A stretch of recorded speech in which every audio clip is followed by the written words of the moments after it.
Temperatures near the North Pole are predicted to be 50 to 60 degrees warmer than normal, which is near the melting point. Now, with frequent warmer temperatures, lower sea levels, and more open water, scientists are extremely concerned. Meteorologist Jeff Baradelli has been tracking the storm from our affiliate WPEC in West Palm Beach, Florida. So, Jeff, explain to our viewers, why is this storm so alarming? Well, first of all, Elaine, take a look at the storm. I mean, it looks like a hurricane. Now, we do occasionally see storms this strong in the North Atlantic, but they're unusual. As of yesterday, the storm had winds of 90 miles an hour, waves of 45 feet, and it looked like a hurricane from space. You can see the satellite review over the past 36 hours pushing all that warmth and moisture all the way deep into the Arctic. Scientists are concerned because this is the third time in about 3 months that we've seen what would be an extremely rare, extremely unusual and remarkable event, and we're seeing it yet again. That area of low pressure pushing all that warm air to the North Pole. As we head into Wednesday and Thursday, we could briefly see the temperature get to around 32 degrees, and that is the melting point. Well, so the question some people are going to have is how much is due to natural climate and how much is due to climate change? Do we know? Can we tell?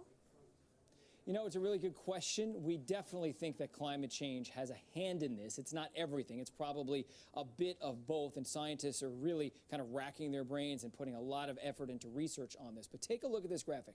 Since 1900, the Arctic has warmed up 4.5 degrees, the rest of the globe around 1.8 degrees. So a lot of the heating is taking place in the Arctic.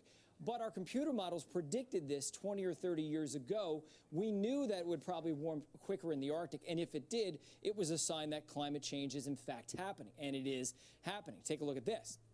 I'll step out of the picture for you. That's a look at sea ice back in 1980. Now compare it to 2017.